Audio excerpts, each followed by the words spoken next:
السلام علیکم ورحمۃ اللہ وبرکاتہ۔ الحمد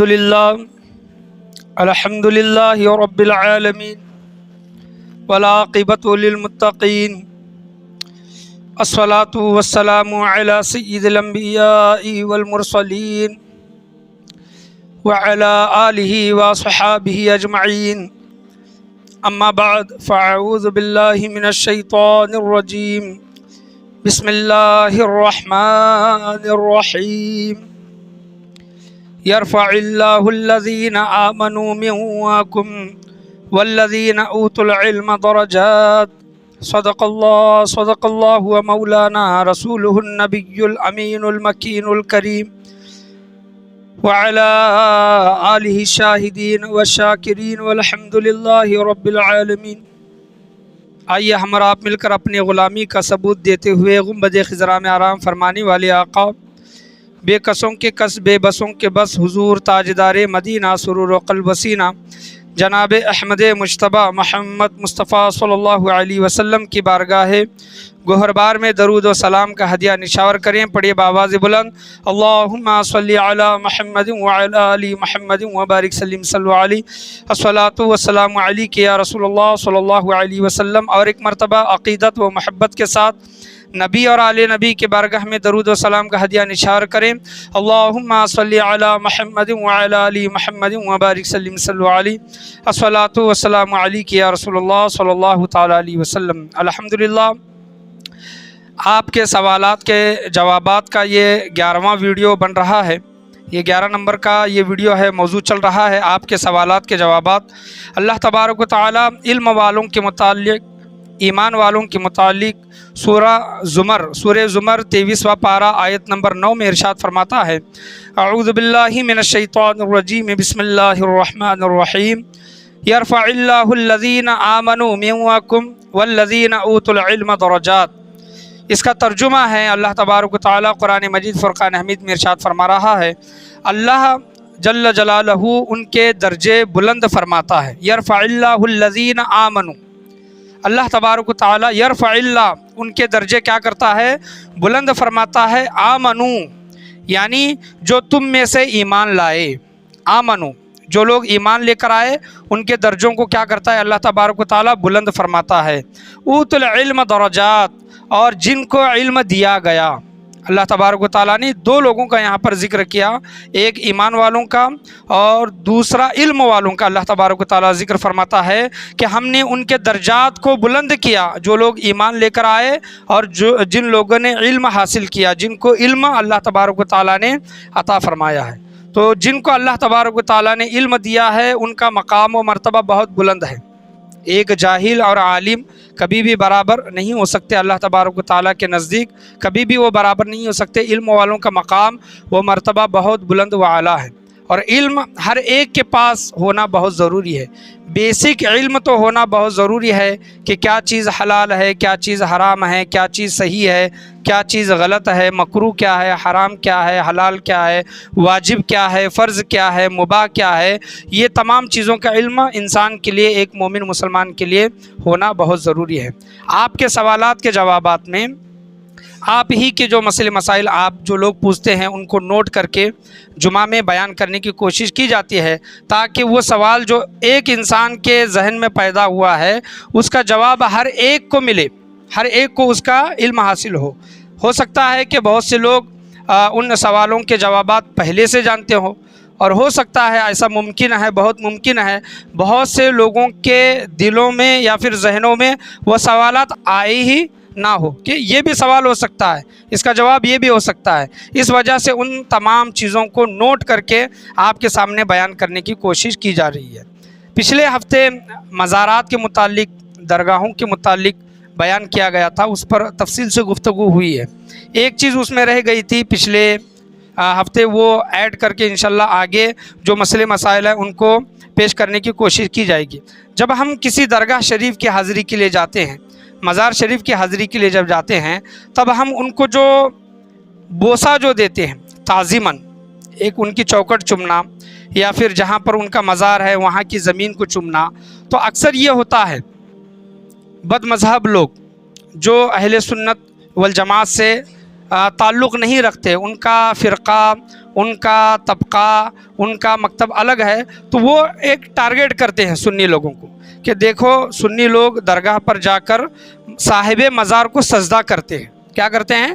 صاحب مزار کو سجدہ کرتے ہیں۔ سجدہ تو صرف اللہ تبارک و تعالیٰ کو کرنا چاہیے، لیکن یہ درگاہوں میں جا کر کیا کرتے ہیں؟ سجدہ کرتے ہیں۔ تو یاد رکھے کہ کوئی بھی سنی مسلمان جو اتنا علم رکھتا ہے کہ کس کو سجدہ جائز ہے، کس کو سجدہ جائز نہیں ہے، وہ کبھی بھی درگاہ شریف جا کر صاحب مزار کو سجدہ کر نہیں سکتا۔ اب یاد رکھیں اسلام میں ایک سجدہ تعظیمی ہے، ایک سجدہ معبودی بھی ہے، حقیقی جس کو کہتے ہیں۔ حقیقی جو سجدہ ہے، سجدہ عبادتی جس کو کہتے ہیں، معبودی جو کہتے ہیں، وہ اللہ تبارک و تعالیٰ کو کرنا چاہیے۔ اور پہلی امتوں میں، پہلی شریعتوں میں سجدہ تعظیمی بھی جائز تھا، یعنی نبی کو سجدہ کرنا، ماں کو سجدہ کرنا، شوہر کو سجدہ کرنا وغیرہ وغیرہ جو بھی تھا۔ لیکن شریعت محمدی میں سجدہ تعظیمی بھی حرام قرار دیا ہے۔ اگر کوئی انسان صاحب مزار کو خدا سمجھ کر اگر سجدہ کرتا ہے، جس طرح نماز میں سجدہ کرتے ہیں، تو وہ کافر ہو جائے گا۔ اور کوئی انسان ایک تعظیم کے طور پر، رسپیکٹ کے طور پر اپنی ماں کو، اپنے شوہر کو یا پھر اپنے پیر کو اگر سجدہ کرتا ہے تو وہ سجدہ تعظیمی ہے، یہ بھی حرام ہے، اس کو توبہ و استغفار کرنا چاہیے۔ لیکن جو لوگ درگاہ شریف جاتے ہیں، مزارات کی حاضری کے لیے جاتے ہیں، یا پھر اپنے پیر کامل کے لیے، پیر کی ملاقات کے لیے جب جاتے ہیں، تو ان کو جو بوسہ دیتے ہیں، لوگ کیا کہتے ہیں کہ یہ سجدہ کر رہے ہیں، حالانکہ وہ سجدہ نہیں ہوتا۔ یہاں پر یہ میں موضوع کیوں بیان کر رہا ہوں کہ ہمارے جتنی سنی بھائی ہیں اور بزرگان دین سے نسبت رکھتے ہیں، محبت رکھتے ہیں، جب وہ جا رہی ہیں اور آپ بوسہ دے رہی ہیں، تو آپ اپنی پوزیشن ایسی نہ بنائیں۔ پوزیشن جو نماز کی حالت میں، سجدے کی حالت میں جو پوزیشن رہتی ہے سجدے کی، تو ویسی پوزیشن صاحب مزار کو جب آپ جاتے ہیں تو ویسی پوزیشن نہ بنائیں، کیونکہ علماء کرام یہاں تک بیان کرتے ہیں کسی کو بدگمانی سے بچانا بھی یہ ضروری ہے، یہ بھی ثواب ہے۔ کسی کو بدگمانی سے، یعنی ایک انسان صاحب مزار کو خدا سمجھ کر یا پھر تعظیم سجدہ نہیں کر رہا، لیکن وہ سجدے کی حیت، سجدے کی پوزیشن جو ہوتی ہے اسی طرح وہ سیم ٹو سیم مشابہ رکھنے والا اگر کرتا ہے، تو لوگ وہ دکھا کر دوسرے لوگوں کو جو کم علم ہیں، نا سمجھ لوگ ہیں، ان کو گمراہ کرنے کی کوشش کرتے ہیں۔ سجدے میں کیا ہے؟ سجدہ کب مکمل ہوتا ہے یاد رکھیں، حضور صلی اللہ علیہ وسلم نے حدیث میں فرمایا ہے کہ مجھے 7 ہڈیوں پر سجدہ کرنے کا حکم دیا گیا۔ 7 ہڈیاں، اب مثال کے طور پر میں بیان کرتا ہوں کہ سجدے میں پیشانی کا لگنا ضروری، پیشانی کے بعد ناک کی ہڈی کا لگنا ضروری، ہاتھوں کا لگنا ضروری، اور پیر کے انگلیوں کا لگنا ضروری، اور گھٹنوں کا لگنا ضروری۔ اگر کوئی اس پوزیشن میں اگر سجدہ کرتا ہے تو وہ سجدہ ہوگا، اور اگر اس پوزیشن میں نہیں، صرف جا کر اپنے ہونٹوں سے کسی کی چوکھٹ کو چومتا ہے، صاحب مزار کے آستانہ جہاں پر ہے وہاں کی زمین کو اگر چومتا ہے، اپنے ہونٹوں سے چوم رہا ہے، تو وہ سجدہ نہیں ہے۔ اور ایسا ہی کرنا چاہیے، اپنی پیشانی یا پھر اپنی ناک کو نہ ٹیکے بلکہ اپنے ہونٹوں سے کیا کریں؟ بوسہ لینے کی، چومنے کی کیا کریں؟ کوشش کریں۔ اور دوسرے لوگ جو دیکھ کر غلط فہمی میں مبتلا ہوتے ہیں اور یہ سوچتے ہیں کہ یہ سجدہ کر رہا ہے، ان کو بھی ایسے بدگمانی ان کے اندر پیدا ہونے سے بچانا یہ ہماری ذمہ داری ہے۔ تو احتیاط کریں۔ بہت سے لوگ ایسے ہوتے ہیں جا کے سو ہی جاتے ہیں، ہاتھ لمبے کرتے ہیں، پیر لمبے کرتے ہیں، اس طرح جا کے سو جاتے ہیں، تو یہ بھی غلط ہے، یاد رکھیں۔ تو جس طرح صاحب مزار وہ بزرگ اپنی حیات میں جس طرح قابل احترام تھے، ان کا ادب و احترام کیا جاتا تھا، ان کی وفات کے بعد بھی ان کا ادب و احترام اسی طرح کرنا چاہیے۔ تو اپنے ہونٹوں سے ان کے چوکھٹوں کو یا پھر وہ زمین کو چومنے کی کوشش کریں۔ سجدے کی جو پوزیشن ہوتی ہے، جو حیت ہوتی ہے، ویسی نہ بنائیں۔ لوگ اس سے کیا ہوتے ہیں؟ بدگمانی میں پیدا ہوتے ہیں، اور ہماری وجہ سے بدگمان ہو کر دوسرے لوگوں کو کیا کرتے ہیں؟ گمراہ کرنے کی کوشش کرتے ہیں۔ اب ایک دوسرا مسئلہ یہ ہے کہ جمعہ، خاص کر کے جمعہ میں اللہ تبارک و تعالیٰ نے صاف سورہ جمعہ میں ارشاد فرمایا ہے کہ جب جمعہ کی اذان ہو اور جمعہ کے لیے جب تمہیں بلایا جائے تو اپنا کاروبار بند رکھو، یہ حضور صلی اللہ علیہ وسلم نے صاف فرمایا ہے۔ اور جو اذان جو ہوتی ہے پہلی جو اذان ہوتی ہے وہ اذان نہیں، اس کے متعلق نہیں بیان کیا گیا۔ پہلی جو اذان ہوتی ہے، پہلی جو اذان ہے لوگوں کو بتانے کے لیے کہ جمعہ کا وقت ہو گیا ہے، وہ اذان وہ ٹھیک ہے، وہ دینا بھی چاہیے۔ وہ حضرت عثمان غنی رضی اللہ تعالیٰ عنہ کے دور سے وہ سلسلہ چلا رہا ہے، اب تک وہ چلا ہے۔ لیکن جو دوسری اذان جو دیتے ہیں، خطبے کی جو اذان دیتے ہیں، اس کے متعلق علماء کرام بیان کرتے ہیں کہ خطبے کی جب اذان ہوتی ہے اس کے بعد تمہارا کاروبار تمہارے اوپر حرام ہو جاتا ہے، حرام۔ نماز ہونے تک آپ کاروبار نہیں کر سکتے، آپ پیسہ وغیرہ کما نہیں سکتے۔ اذان ہونے کے بعد اگر آپ کاروبار کر رہی ہیں، پیسہ کما رہے ہیں، وہ پیسہ آپ کے لیے حرام ہو جائے گا۔ مثال کے طور پر آپ بہت دیکھا جاتا ہے کہ کہاں دکان بند کرنا کر کے کیا کرتے ہیں کہ باپ ہوتا ہے، بیٹا ہوتا ہے یا پھر کامگار ہوتا ہے، تو کیا کرتے ہیں بیٹے کو یا پھر کامگار کو، وہاں پر 1 بجے نماز ہے نا، جا تو 1 بجے جمعہ کی نماز پڑھ کے تو آئے بعد وہاں 1:30 بجے نماز ہے، میں پڑھنے کے لیے جاتا ہوں۔ تو کاروبار بند کہاں ہوا؟ آپ کا جو تجارت ہے وہ بند کہاں ہوا؟ چالو ہی ہے۔ تو اتنی دیر جو آپ کما رہے ہیں وہ آپ کے لیے حرام ہو جاتا ہے۔ اللہ تبارک و تعالیٰ نے قرآن سے ثابت ہے کہ جمعہ کے دن اپنے کاروباروں کو بند کرو اور اللہ کے گھر کی طرف دوڑو، فسعوا الی ذکر اللہ، اللہ کے ذکر کی طرف، اللہ کے گھر کی طرف آنے کا یہ اللہ تبارک و تعالیٰ نے حکم دیا ہے۔ ان دکانداروں کو، ان تاجروں کو سوچنا چاہیے کہ جب جمعہ کا دن آتا ہے تب ہمیں کچھ دیر 1 گھنٹہ 2 گھنٹے کے لیے ہمیں اپنا کاروبار بند کر کے، خاص کر کے جمعہ کا ادب و احترام اور قرآن کے حکم پر عمل کرنے کے لیے ہم کیا کریں؟ مسجدوں کی طرف آئیں۔ یہ نہ کریں کہ ایک کو بٹھا رہی ہیں، جا کے دوسرا نماز پڑھ کے آ رہا ہے، دوسرا آ کے بیٹھ رہا ہے، وہ پہلا نماز پڑھنے کے لیے دوسرے مسجد میں جا رہا ہے۔ یہ چلتا ہے، لوگوں کو پتہ نہیں ہے، اسی وجہ سے بتانا یہ ضروری ہے۔ جمعہ کا ادب و احترام یہ ہے کہ جو خطبے کی جو اذان ہوتی ہے اس کے بعد ہمارے اوپر ہمارا کاروبار، جب تک نماز مکمل نہیں ہوتی، ہمارا کاروبار ہمارے اوپر حرام ہو جاتا ہے۔ تیسرا مسئلہ یہ ہے کہ کچھ دن پہلے یہ سوال آیا تھا کہ ہمارے جو گھر کے مرحومین، ہمارے گھر کے جو لوگ فوت ہو جاتے ہیں، مر جاتے ہیں، چاہے وہ امی ہیں، ابا ہے، دادا ہے، دادی ہے، کیا ہم ان کے کپڑے استعمال کر سکتے ہیں کیا؟ تو بے شک ان کے کپڑے ہم استعمال کر سکتے ہیں اور استعمال کرنا بھی چاہیے۔ ہاں، اگر وہ کپڑے پراپرٹی میں آتے ہیں، جائیداد میں آتے ہیں، تو جس طرح جائیداد تقسیم ہوتی ہے اسی طرح ان کپڑوں کا بھی کیا کرنا چاہیے؟ بٹوارہ، حصہ کرنا چاہیے۔ اگر کوئی نہیں کرتا، بھائی کہتا ہے یا پھر بہن کہتی ہے کہ وہ آپ کپڑے رکھ لو، آپ پہن لو، میں دے دیتی ہوں، تو وہ کپڑے پہننا جائز ہے۔ یاد رکھے، کوئی یہ نہ سوچے کہ فلاں انسان مر گیا ہے تو میں اس کے کپڑے پہنوں گا تو میں بھی مر جاؤں گا یا پھر میری عمر کم ہو جائے گی، تو ایسا جائز نہیں ہے۔ یاد رکھے، ایسا سوچنا کہ ہمارا گھر کا کوئی انسان فوت ہو جاتا ہے، اگر اس کے کپڑے رہتے ہیں تو اس کے کپڑے پہننا گھر والوں کے لیے کیا ہے؟ جائز ہے۔ اور تیسرا یہ ہے کہ جب جنازے کی نماز ہوتی ہے، جنازے کی جب نماز ہوتی ہے تو جنازے کی نماز کے بعد میت کا منہ دکھاتے ہیں لوگوں کو، جو لوگ دیر سے آتے ہیں یا پھر جو لوگ دیکھے ہوئے نہیں ہوتے۔ تو پوچھا گیا کہ جنازے کی نماز کے بعد کیا میت کا منہ دیکھ سکتے ہیں کیا؟ کیونکہ بہت سے لوگوں کا یہ سوچنا ہے کہ جنازے کی نماز کے بعد میت کا فوراً حساب و کتاب شروع ہو جاتا ہے۔ تو علماء کرام نے بیان کیا ہے کہ نہیں، جنازے کی نماز کے بعد بھی میت کا منہ دیکھ سکتے ہیں، میت کا منہ دیکھ سکتے ہیں، لیکن اتنا دیر نہیں ہونا چاہیے کہ دفن کے لیے دیر ہو۔ یعنی دیکھ رہے ہیں 1 گھنٹہ 2 گھنٹہ آدھا گھنٹہ میت کا منہ کھلا ہی ہے، نماز ہو کر آدھا گھنٹہ ہو گیا ہے اور لوگ دیکھتے ہی چلے جا رہے ہیں، دیر ہو رہی ہے دفنانے کے لیے، تو یہ دفنانے کے لیے دیری نہیں ہونی چاہیے۔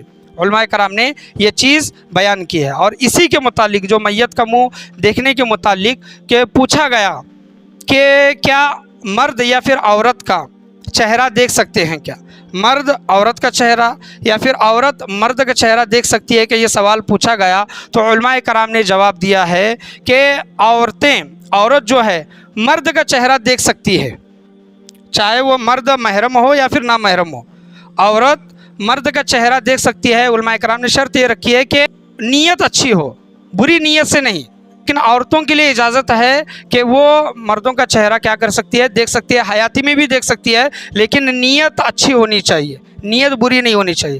اب جہاں پر مسئلہ آتا ہے عورتوں کا، تو عورتوں کا چہرہ جس طرح ان کی حیاتی میں ان کا چہرہ ان کے مردوں کے علاوہ، یعنی ان کے محرم کے علاوہ، گھر کے مردوں کے علاوہ جس طرح دوسرے لوگ چہرہ ان کی حیاتی میں نہیں دیکھ سکتے، اسی طرح عورتوں کے انتقال کے بعد بھی دوسرے لوگ غیر محرم ہیں وہ عورتوں کا چہرہ نہیں دیکھ سکتے۔ ہوتا کیا ہے کہ جنازے کی نماز ہوتی ہے یا پھر میت کو اٹھاتے ہیں اور رکھتے ہیں، چہرہ کھولتے ہیں، اعلان کرتے ہیں، آؤ بھائی کس کو چہرہ دیکھنا ہے، آؤ جلدی دیکھ لو، وقت کم ہے۔ تو اس میں کیا ہوتا ہے کہ گھر کے بھی مرد ہوتے ہیں اور باہر کے بھی مرد ہوتے ہیں، اور ایسے بھی مرد ہوتے ہیں جس سے عورت کا اپنی حیاتی میں پردہ کرنا ضروری تھا، وہ بھی لوگ آ کر کیا کرتے ہیں، دیکھتے ہیں۔ تو یہ ہرگز جائز نہیں ہے، عورت کا چہرہ اس کی حیاتی میں بھی دیکھنا جائز نہیں اور اس کے مرنے کے بعد بھی دیکھنا جائز نہیں ہے۔ وہ مرد حضرات، اپنے گھر کے مرد حضرات اس بات کا خاص خیال رکھیں اور اس وقت تاکید کریں۔ ایسا نہیں ہے کہ جانے دو، ابھی بولوں گا تو بوال ہو جائے گا، لوگ الگ سوچیں گے، نہیں، شریعت کے حساب سے چلے۔ علماء کرام نے جو چیزیں بیان کی اس حساب سے چلے۔ اگر اپنے گھر کی کوئی عورت انتقال کر جاتی ہے، عورتیں آ کر چہرہ دیکھ رہی ہے تو ٹھیک، گھر کے مرد حضرات جو محرم ہیں وہ آ کر چہرہ دیکھ رہے ہیں تو ٹھیک، لیکن جو باہر کے جو مرد ہیں جن سے پردہ کرنا ضروری تھا ان کا دیکھنا جائز نہیں۔ یہ گھر کے مرد ہی بول سکتے ہیں کہ آپ چہرہ نہ دیکھو کر کے، ان کے علاوہ دوسرے لوگ بولیں گے تو وہ الگ ہو جائے گا۔ گھر کے اگر مرد بولیں گے تو وہ چیز ہو سکتی ہے اور اس پر عمل کرنا ضروری ہے۔ دو مسئلے ہیں، اس میں 5-10 منٹ لگ سکتے ہیں۔ میں 12:40 کو آیا تھا، 12:40 کو اذان دی گئی ہے لیکن لوگ نہیں تھے، اس وجہ سے 5 منٹ بیان دیر سے شروع کیا گیا۔ اگر آپ جلدی آئیں گے تو اپنے وقت پر 1:15 یا پھر 1:20 کو جماعت کھڑی کی جا سکتی ہے۔ آپ جلدی آنے کی کوشش کریں، دیر سے آتے ہیں، ابھی جمعہ کی اذانیں جلدی ہو رہی ہیں، دیر سے آتے ہیں، اس وجہ سے بیان دیر سے شروع ہوتا ہے، دیر سے ختم ہوتا ہے۔ کسی صاحب نے ایک بہت اچھی نصیحت کی اور بتایا، سوال بھی تھا ان کا کہ ہم نماز پڑھتے ہیں اور نمازوں کے دوران ہمارے موبائل بجتے ہیں تو کیا کرنا چاہیے، موبائل کو کس طرح بند کرنا چاہیے۔ سب سے ضروری بات یہ ہے، اہم مسئلہ یہ ہے، علماء کرام نے یہاں تک بیان کیا ہے کہ آپ کسی ایک بڑے لیڈر سے ملنے جاتے ہیں، بڑے آدمی سے ملنے جاتے ہیں تو اپنے کپڑے سب ٹھیک ٹھاک کر کے، اور بڑا آدمی ہم سے ناراض نہ ہو اس لیے موبائل وغیرہ سب سائلنٹ کر کے جاتے ہیں۔ لیکن جب وہی اللہ کے گھر میں آنے کی جب بات آتی ہے تو ہم بے خیالی برتتے ہیں، یاد رکھیں، ہمارا کچھ بھی خیال نہیں رہتا۔ ہونا تو یہ چاہیے کہ انسان جب مسجد میں آیا ہے تو سب سے پہلے وہ اپنا موبائل سائلنٹ رکھے۔ ہو سکتا ہے چلو بھولے سے وہ سائلنٹ نہ کیا ہو تو وہ اور بات ہے، بھولے سے اگر جان بوجھ کر کرتا ہے تو وہ گنہگار ہوگا، یاد رکھیں، کیونکہ نماز میں جب موبائل بجتا ہے تو اس کی بھی نماز میں خلل پڑتا ہے اور دوسروں کی بھی نماز میں کیا ہوتا ہے، خلل پڑتا ہے۔ تو علماء کرام نے کیا بیان کیا ہے کہ جب نماز کی حالت میں جب موبائل بجے تو عمل قلیل، یعنی ایک دم تھوڑا عمل اگر کریں گے تو نماز نہیں ٹوٹے گی اور اتنا کر سکتے ہیں، لیکن عمل کثیر نہیں کر سکتے۔ عمل قلیل کے مطلب انسان نماز پڑھ رہا ہے، کھجا رہا ہے، تو یہ عمل کیا ہے، قلیل ہے۔ لیکن عمل کثیر کس کو بولا گیا ہے کہ انسان نماز پڑھ رہا ہے تو اپنے کپڑے صحیح کر رہا ہے، ادھر ادھر دیکھ رہا ہے، تو دیکھنے والے کو کیا لگے کہ یہ نماز میں ہے کہ نہیں ہے، یہ نماز پڑھ رہا ہے کہ نہیں ہے۔ تو یہ اگر ایسا عمل کرتا ہے کہ سامنے والے کو لگے کہ یہ نماز میں نہیں ہے تو یہ عمل کثیر ہے، یہ زیادہ عمل ہے۔ اور عمل قلیل اس کو بولا گیا ہے کہ جس طرح کپڑا صحیح کرنا یا پھر کھجانا، یہ چیزیں ہیں، یہ عمل قلیل ہے۔ تو عمل قلیل نماز کی حالت میں اگر موبائل بجتا ہے تو آپ اپنا ایک ہاتھ اس طرح رکھیں اور اپنے دوسرے ہاتھ کو، اگر آپ کو پتہ ہے کہ میں یہ بٹن دباؤں گا تو میرا موبائل سائلنٹ ہو جائے گا، یا پھر میں یہ بٹن دباؤں گا تو موبائل ریسیو ہو جائے گا لیکن آواز کم ہو جائے گی، دوسروں کو ڈسٹرب نہیں ہوگا، تو آپ اتنا کر سکتے ہیں۔ یہ نماز کی حالت میں کھڑے ہیں، موبائل آپ کا بجا تو یہاں پر سامنے موبائل ہے تو بٹن اس طرح دبائیں اور پھر آپ اپنی پوزیشن میں آ جائیں، یا پھر موبائل نیچے ہے، جیب میں ہے تو فوراً وہ بٹن دبائیں اور کیا کریں، اپنی پہلے کی پوزیشن میں آ جائیں۔ یہ علماء کرام نے طریقہ بتایا ہے۔ لیکن اگر آپ وہ موبائل سائلنٹ نہیں کر سکتے، موبائل بج ہی رہا ہے، مثال کے طور پر نیچے ہے وہ، آپ اٹھ کر نیچے لیں گے یا پھر اس کو یہ کریں گے تو یہ عمل قصیر ہو جائے گا۔ علماء کرام نے اس چیز سے کیا کیا ہے، منع فرمایا ہے۔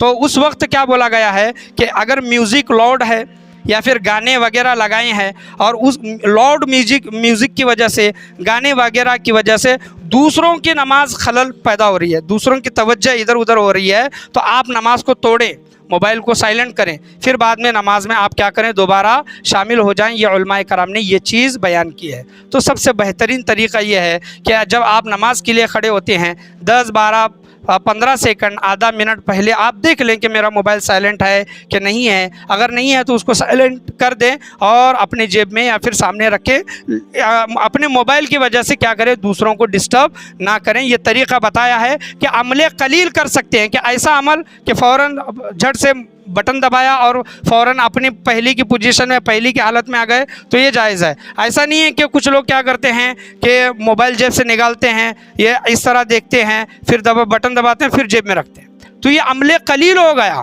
سامنے دیکھنے والا کیا لگے گا، یہ موبائل دیکھ رہا ہے، نماز کی حالت میں نہیں ہے، ایسا بھی کرتے ہیں، تو ایسا ہرگز ہونا نہیں چاہیے۔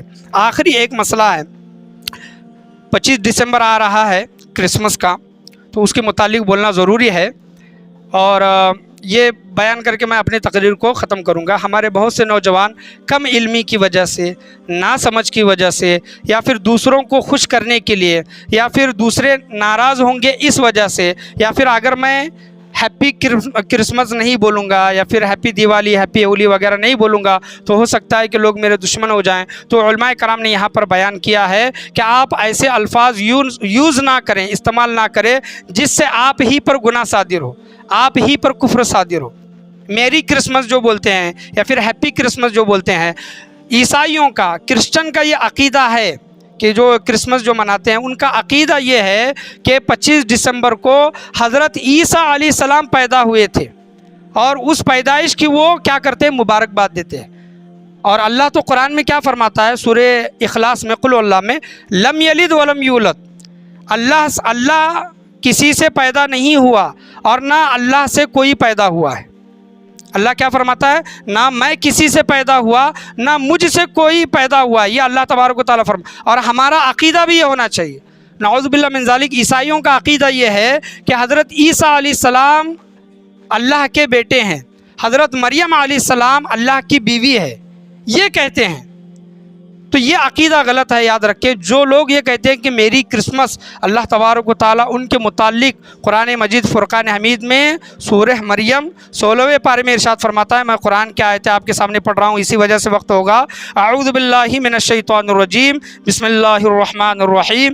وقالوا اتخذ الرحمن ولدا، اور کافر کہتے ہیں کہ خدائے رحمان نے اپنے لیے لڑکا بنا لیا ہے۔ وقالوا اتخذ الرحمن ولدا، کافر کہتے ہیں کہ خدائے رحمان نے اپنے لیے لڑکا بنا لیا ہے۔ لقد جئتم شیئا ادا، اے کافروں بے شک تم بہت ہی سخت اور عجیب بات زبان پر لائے ہو۔ یہ اللہ فرماتا ہے کہ اے کافروں تم نے بے شک بہت ہی سخت بات، عجیب بات اپنی زبان پر لائے ہو۔ اللہ آگے فرماتا ہے، تکاد السماوات یتفطرن منہ وتنشق الارض وتخر الجبال حدا، کچھ بعید نہیں کہ اس بہتان سے آسمان پھٹ پڑے اور زمین شک ہو جائے اور پہاڑ ریزہ ریزہ ہو کر گر جائے، کچھ بعید نہیں۔ یعنی تم نے جو اللہ تبارک و تعالیٰ پر یہ جو بہتان باندھا ہے کہ حضرت مریم علیہ السلام اللہ کی بیوی، حضرت عیسیٰ علیہ السلام اللہ کے بیٹے، اللہ کو یہ گالی دینے جیسا ہوا، اللہ پر بہتان باندھنا ہوا۔ بہتان کا سزا کیا ہے؟ بہتان کا کسی پر ہم بہتان لگاتے ہیں، ایک ہوتا ہے الزام لگانا، ایک ہوتا ہے بہتان۔ زمین و آسمان سے بھی بڑا گناہ، اور یہ اللہ تبارک و تعالیٰ کے متعلق کہہ رہے ہیں۔ تو اللہ فرماتا ہے کہ کچھ بعید نہیں کہ اس بہتان سے آسمان پھٹ پڑے اور زمین شک ہو کر، یعنی چیر کر شک ہو جائے، اور پہاڑ ریزہ ریزہ ہو کر گر جائے۔ اللہ فرماتا ہے ان دعوا للرحمن ولدا، کہ انہوں نے خدا رحمان کے لیے لڑکے کا دعویٰ کیا ہے۔ عیسائیوں نے خدا رحمان کے لیے، اللہ کے لیے لڑکے کا دعویٰ کیا ہے۔ وما ينبغي للرحمن ان يتخذ ولدا، اور خدا رحمان کی شایان شان نہیں کہ وہ کسی کو اپنا لڑکا بنائیں۔ یہ اللہ خود فرما رہا ہے کہ میری یہ شان نہیں کہ میں اپنا کسی کو لڑکا بناؤں۔ یہ اللہ قرآن میں کہہ رہا ہے، سورہ مریم 16 پارے میں اللہ فرماتا ہے ان کل من فی السماوات والارض الا آتی الرحمن عبدا، آسمانوں اور زمین میں جو کچھ بھی آباد ہے، خواہ فرشتے ہیں یا جن ہیں یا انسان ہیں، وہ اللہ کے حضور محض بندے کے طور پر حاضر ہونے والے ہیں۔ فرشتے ہیں، جنات ہیں، انسان ہیں، اللہ کے علاوہ جو کچھ بھی چیزیں ہیں وہ صرف اللہ کی بارگاہ میں قیامت کے دن اللہ کا بندہ ہو کر حاضر ہونے والے ہیں، بیٹا یا پھر بیوی نہیں۔